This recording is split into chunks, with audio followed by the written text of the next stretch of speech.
सूरज उगने से बदलते हैं ये धरा आसमान,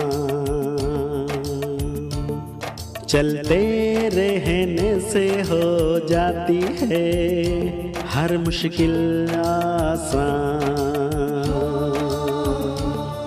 चिंता को छोड़ कर आओ कर ले मन में शुभ चिंतन, हर पल को कर ले सफल सफल कह रही है ये पवन। संवार ले सुधार ले कर समस्या का समाधान, संवार ले सुधार ले कर समस्या का समाधान, कर समस्या का समाधान, कर समस्या का समाधान, कर समस्या का समाधान, कर समस्या का समाधान, कर समस्या का समाधान। नमस्कार, आदाब, सत श्री अकाल मित्रों, स्वागत है एक बार पुनः आप सभी का समाधान कार्यक्रम में। मित्रों, किसी विद्वान ने बहुत सुंदर पंक्तियां कही हैं कि मुल्ला को मस्जिद में राम दिखाई दे, पंडित को मंदिर में रहमान दिखाई दे, हिंदुस्तान बनेगा जन्नत तब जब इंसान को इंसान में इंसान दिखाई दे। वास्तव में धर्म की दीवारें कई बार इंसानियत को भुला देती हैं, और यदि इतिहास को हम देखें तो सबसे ज़्यादा खून खराबा शायद धर्म के नाम पर ही हुए हैं, जबकि धर्म का मूल तो प्रेम है, धर्म का मूल तो भाईचारा है, सद्भावना है। इस बात को अब हम सबको समझने की आवश्यकता है कि मानवता के धर्म को हम प्राथमिकता दें, तभी हम वास्तव में भारत को जन्नत बना पाएंगे, स्वर्ग बना पाएंगे, जो हम सब का स्वप्न है। बापू गांधी जी भी कहा करते थे राम राज्य की स्थापना हो, और शायद इसीलिए वे भी आजीवन सबको एक करके चलने में लगे रहे। अब इस चीज़ को हमें भी आगे बढ़ाना है, आपसी कटुता को, आपसी स्वार्थ को दूर करके आपस में प्रेम से और सद्भावना से रहना है, क्योंकि बहुत सारी समस्याएं धर्म और मजहब के नाम पर भी हो जाती हैं। इसीलिए हम अब मानवता के धर्म को अपनाएं और आपस में प्रेम सद्भावना को अपनाते हुए समाज में सुख शांति की स्थापना करें। आइए इन्हीं सुंदर बातों के साथ आज की इस कड़ी को शुरुआत करते हैं और स्वागत करते हैं आदरणीय भ्राता जी का। भ्राता जी, आपका बहुत बहुत स्वागत है। Thank you. भ्राता जी, कई बार जब धर्म की बात चलती है तो बात आती है कि प्रत्येक धर्म की स्थापना की गई थी समाज में शांति के लिए, सुख के लिए, एकता के लिए, भाईचारा के लिए, लेकिन आज जब इसके स्वरूप को देखते हैं तो कहीं ना कहीं ये भी एक बहुत बड़ी समस्या बनती चली जा रही है। क्या संदेश देना चाहेंगे सबको? देखिए, अगर हर धर्म का मनुष्य अपने धर्म ग्रंथों में कही हुई बातों का पालन करे तो वो सच्चा इंसान बन जाए। जैसे आपने कहा, इंसान को इंसान में इंसानियत दिखाई दे, तो इसका आधार ही बनेगा, धर्म बदलने की बात ही नहीं। हर धर्म में मानवता का वर्णन है, हर धर्म में मानवता पूजनीय है, हर धर्म में मानवता की ही मान्यता है। तो जो कुछ भी धर्म ग्रंथों में, होली बुक्स में कहा गया है, उसको अगर मनुष्य अपने जीवन में ले आए तो हर धर्म एक आदर्श की स्थिति पर पहुंच सकता है। धर्म पर मनुष्य को गर्व होगा, और धर्म खून खराबा करने वाला नहीं, प्रेम, सद्भावना, अपनापन, बिल्कुल एक सारे संसार को परिवार बनाने वाला हो जाएगा धर्म। और ये जो तेरा धर्म मेरा धर्म, मेरा धर्म बड़ा तेरा धर्म छोटा, मेरा धर्म ही सत्य है तेरा धर्म झूठा है, ये जो हर एक धर्म की मान्यताएं हो गई हैं, जो वास्तव में गलत हैं। धर्म कोई भी बड़ा छोटा नहीं होता। धर्म का तो अर्थ ही है जो मनुष्य को श्रेष्ठ धारणाएं सिखाए। वो धर्म जो हिंसा सिखाए, वो धर्म जो मानवता के विपरीत ले जाए, वो तो वास्तव में धर्म है ही नहीं, वो तो अधर्म हो गया। तो धर्म वालों के लिए यही संदेश है कि धर्म में आध्यात्म का समावेश करें। और आध्यात्म का अर्थ है सभी आत्माएं हैं, रूहें हैं, और सब एक रूहानी बाप की संतान है, परम पिता की संतान है। तो ये भगवान का एक सुंदर परिवार है सारा संसार। ये भावना अपने अंदर जागृत करें तो देखिए, धर्म जिसके लिए कहावत है रिलीजन इज माइट, धर्म में शक्ति आ जाएगी, धर्म हर व्यक्ति को शक्ति प्रदान करने लगेगा। धर्म के मार्ग पर चलने से ये जो हमारे सब मंदिर, मस्जिद, गुरुद्वारे और चर्चेज हैं, ये ऐसे आदर्श स्थान बन जाएंगे कि यहाँ जाते ही मनुष्य का चित्त शांत हो जाए, उसकी भावनाएं शुद्ध हो जाएं, उसमें मानवता का संचार होने लगे। और ये होगा जब हर मनुष्य धर्म का स्वरूप बन जाएगा। तो भ्राता जी, आज की मेल्स की ओर मैं आपको लिए चलता हूँ जो हमारे पास मेल आए हैं। ये पहला जो हमारे पास भ्राता जी मेल आया हुआ है, ये हमें रामू क्षेत्री जी लिखते हैं और ये कहते हैं, Om Shanti, I need your help. My mother is a cancer patient and we have no money for her treatment. I have no job. My family is under huge debt. I feel like to commit suicide. Please help. एक बहुत बड़ी समस्या हाँ, इनके बहुत सामने बड़ी समस्या है। कैंसर अपने में ही बहुत बड़ी समस्या है। फिर धन का अभाव दूसरी बड़ी समस्या है। यही सुसाइड कर लेंगे तो बाकी सब का क्या हाल होगा? तो नहीं, हिम्मत से काम लेंगे। देखिए, ये सब के कर्मों की गति का खेल इस संसार में चल रहा है। दुर्भाग्य कभी अकेले नहीं आते, साथ में एक साथ आ जाते हैं सारे के सारे, और मनुष्य को मार डालने के लिए तैयार होते हैं।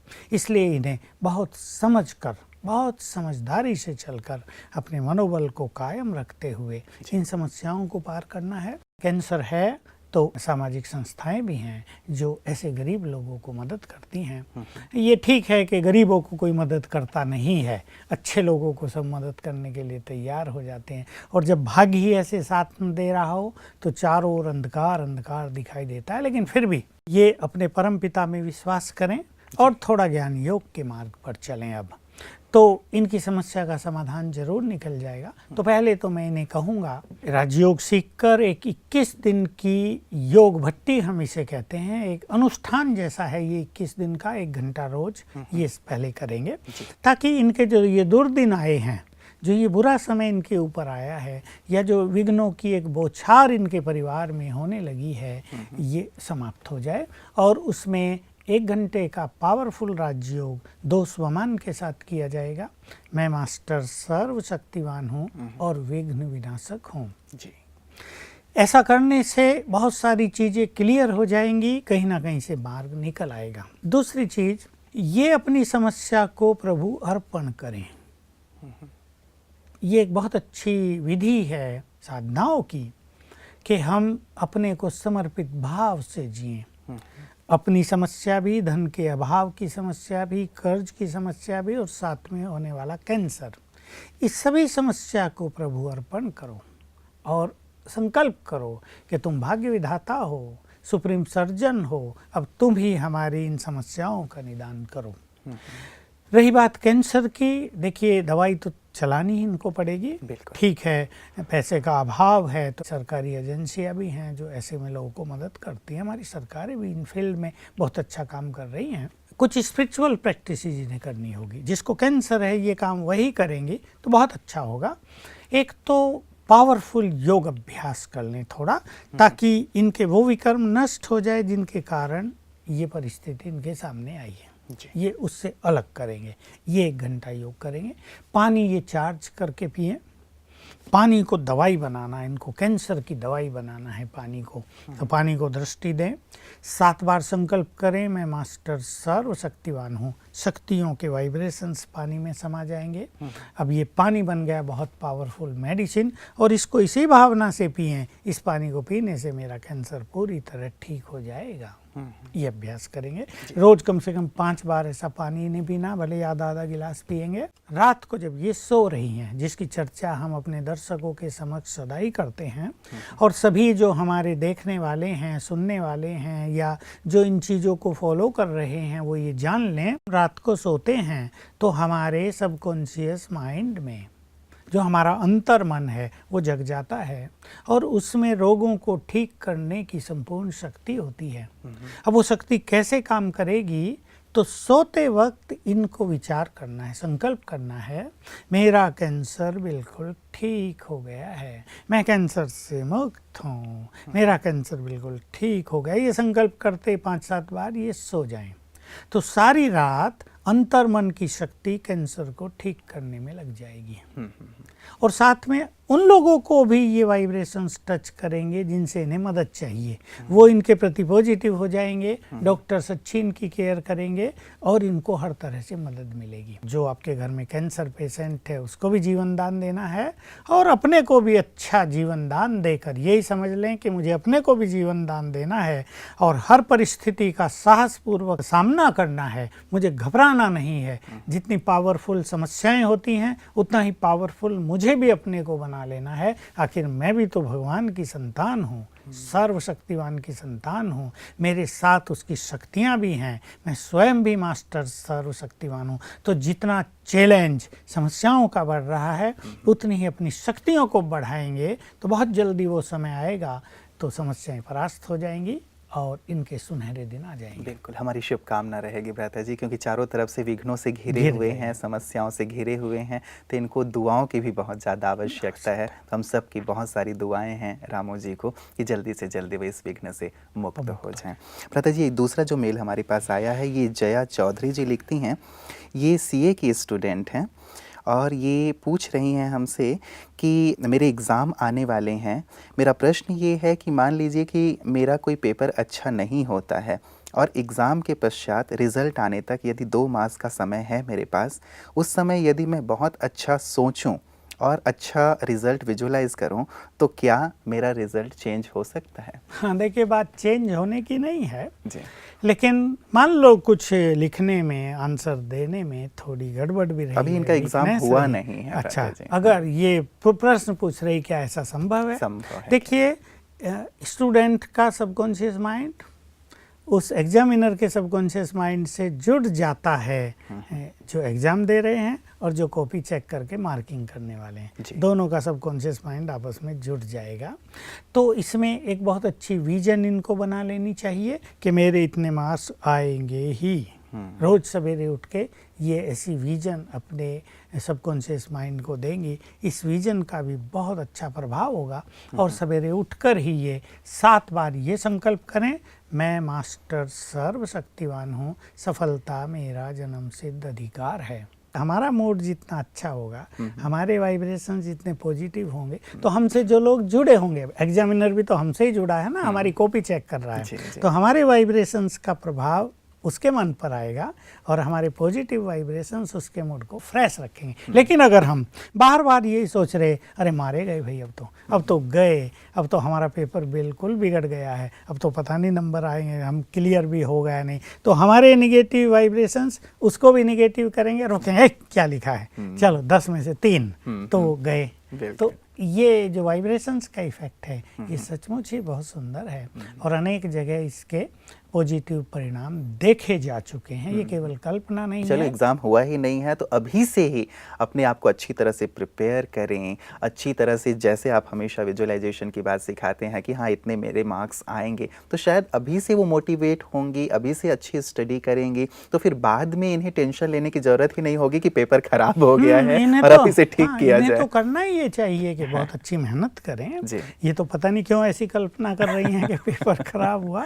इन्हें बिल्कुल होपफुल्ली, बहुत आशावादी होकर अच्छी तैयारी करनी चाहिए, अपने पे विश्वास रखते हुए। कई बच्चों के साथ ये हो रहा है, मुझे फ़ोन करते हैं कि 1 मास रह गया परीक्षा का, हमें तो टेंशन बढ़ती जा रही है, हमें तो कुछ याद ही नहीं हो रहा है, सारा दिन पढ़ रहे हैं, कुछ भी याद नहीं। कई बार सिलेबस कंप्लीट नहीं होता या कई बार किसी सब्जेक्ट में विशेष वीक होते हैं, इसलिए शायद ऐसी उनकी टेंशन भी होता है, डर भी होता है। तो इससे क्या होता है, उनकी मेमोरी पावर और वीक हो जाती है। ये हमेशा ही याद रखना होगा कि अगर मन में टेंशन और भय आ गया तो हम जो तैयारी कर रहे हैं उसमें हमें लंबा समय जाएगा, हमारी मेमोरी पावर वीक हो जाएगी।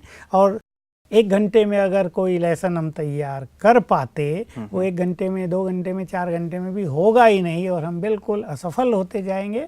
इसलिए अगर आपके पास 15 दिन भी बचे हैं तो ये जान कर के 15 दिन हैं और ये एनफ टाइम है, ये बहुत समय। 15 दिन माना कितने घंटे हो गए हैं, तो 400 घंटे हो जाएंगे लगभग 15 दिन में। तो हमें घबराना नहीं है, बहुत अच्छी सहज भाव से अपने मन को शांत रखते हुए तैयारी करते रहें।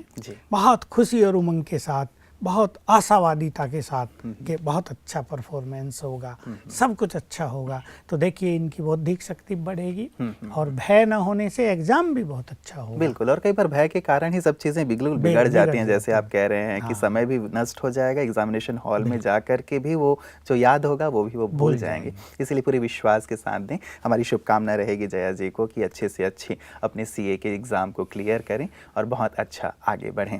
राधा जी, ये अगला हमारे पास SMS आया हुआ है। ये कहते हैं कि ओम शांति, मेरा नाम नेहा है, मैं पंजाब से हूँ और मैं ज्ञान में 4 साल से चल रही हूँ। प्यारे बाबा से योग लगाते समय जो प्राप्तियाँ और शक्तियाँ मिलती हैं, उन शक्तियों के करंट का मैं अनुभव नहीं कर पा रही हूँ, कृपया कुछ समाधान बताएं। बहुत अच्छा है, एक श्रेष्ठ अनुभव की नई इच्छा है जी।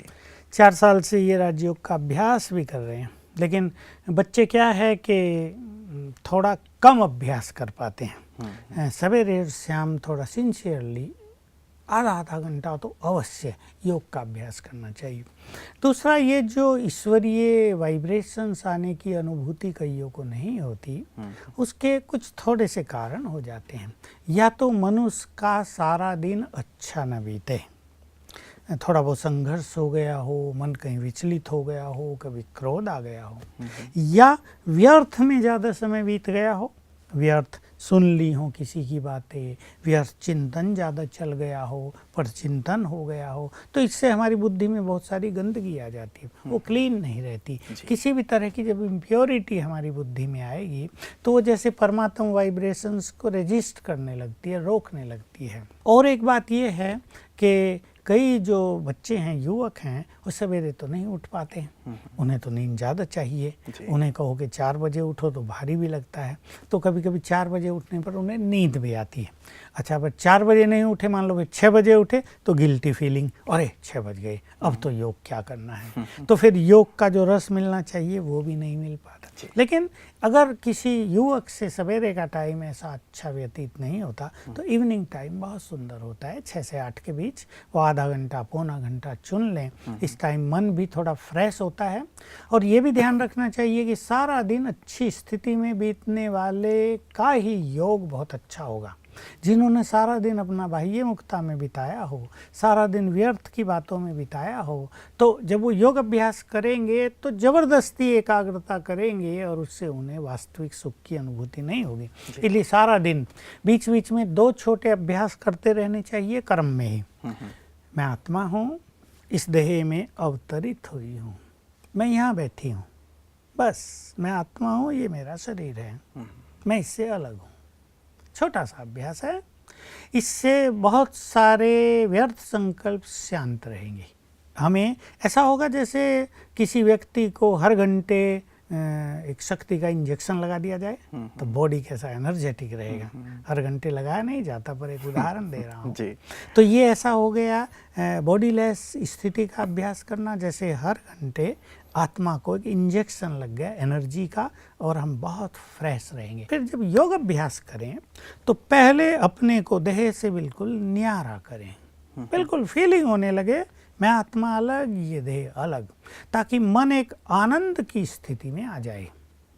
देखिए, मन जैसी स्थिति में आएगा, परमात्मा से वैसे ही वाइब्रेशंस की अनुभूति होगी। हमने मन को बहुत प्रसन्न कर लिया तो खुशी के वाइब्रेशंस आएंगे।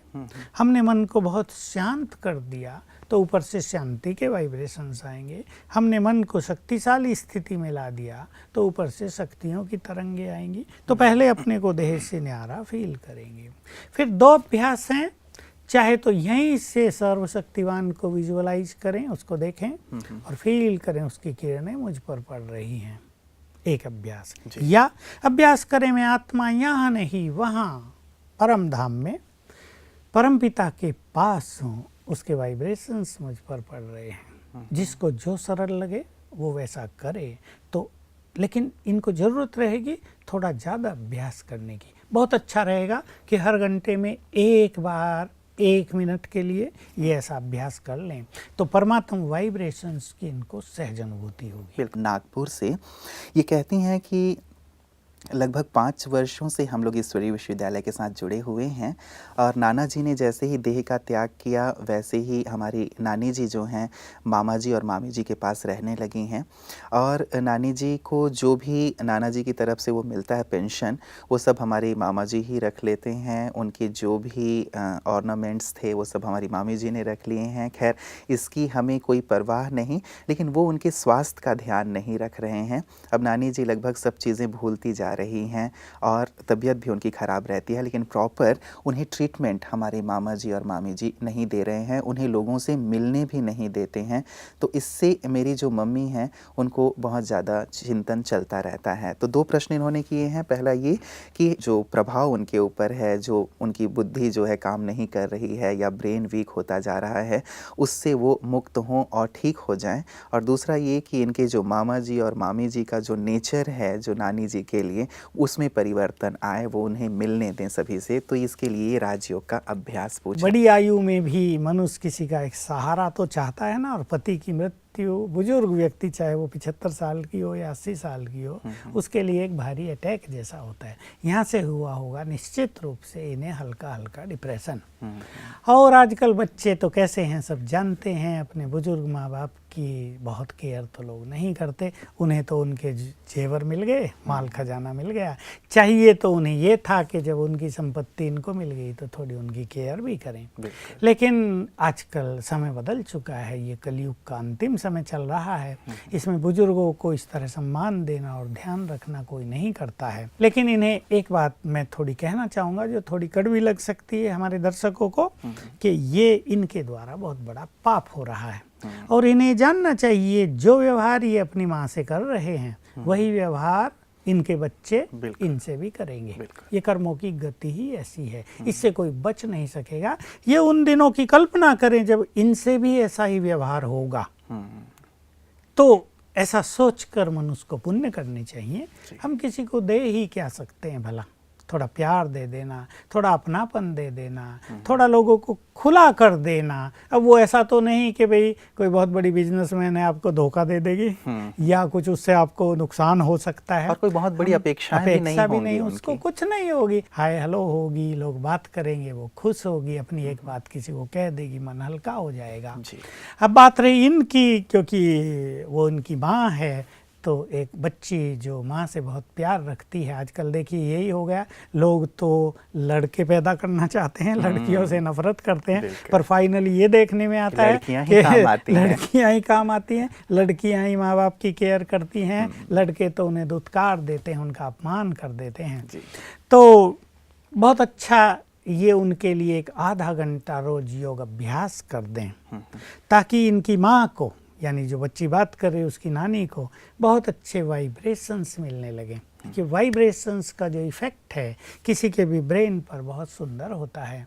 तो उसके अंदर जो ब्लॉकेज आ गए हैं, उसके अंदर जो एक डिप्रेशन जैसा आ गया पति के चले जाने के कारण, उससे वो बाहर निकल जाएगी। कुछ ऐसी अच्छी चीज़ उसके ब्रेन में जाएगी तो ब्रेन की कई चीज़ें एक्टिव हो जाएंगी और उसको बहुत सुखद फीलिंग होने लगेगी। तो आधा घंटा रोज निश्चित समय करके ये उसके लिए गुड वाइब्रेशंस दें, और हो सके तो फ़ोन पर अपनी माँ से बात भी कर लिया करें। अगर ये कराते नहीं ना, हाँ वो कराते नहीं होंगे, लेकिन ये बात कर उन्हें फ़ोन करें कि भाई मम्मी को दो, मुझे कुछ बात करनी, थोड़ा उन्हें भी कन्विंस करें। ऐसे वो भी पत्थर तो नहीं होंगे, हैं तो इंसान ही। तो योग के वाइब्रेशन ही विशेष करके आधे घंटे बैठ करके उनको दिए जाएं ताकि वो स्वस्थ हों। चलिए, आज की तमाम जानकारियों के लिए और सुंदर चर्चा के लिए भ्राता जी आपका बहुत बहुत शुक्रिया। मित्रों, माता पिता सचमुच इस संसार में, इस धरा पर हमारे लिए चैतन्य रूप में भगवान के तुल्य हैं, क्योंकि जिन्होंने हमें जन्म दिया है, जिन्होंने हमें पाला पोसा है, जिन्होंने हमें इस लायक बनाया है कि आज हम संसार को देख पा रहे हैं, संसार का सुख भोग पा रहे हैं। जब हम छोटे थे तो ना जाने कितनी रातें हमारी माँ ने जाग कर बिताए होंगे। जब हम बीमार थे तब भी ना जाने कितनी रातें वो जगी होंगी, हमारे लिए दुआएं मांगी होंगी। आज जब वो ऐसे समय पे हैं जबकि उन्हें हमारी आवश्यकता है, तो हम उनका साथ ना छोड़ें, बल्कि जी जान से उनकी सेवा करें ताकि उनकी दुआएं हमें प्राप्त हो सके। और भ्राता जी जैसे कह रहे थे कि संसार का नियम ही है कि जो चीज़ हम करते हैं दूसरों के साथ, वही चीज़ हमें भी प्राप्त होती है। जरा कल्पना करें कि यदि हमारे भी बच्चे जब हम बूढ़े हो जाएं तो हमारे साथ ऐसा करेंगे तो हमें कैसा लगेगा। इसीलिए अपने हृदय को टटोलें, कहीं भी उसमें कठोरता ना आने दें, लेकिन उसे उस माता पिता के लिए अवश्य ही प्रेम से परिपूर्ण करें जिन्होंने आपको प्यार से पाला पोसा है।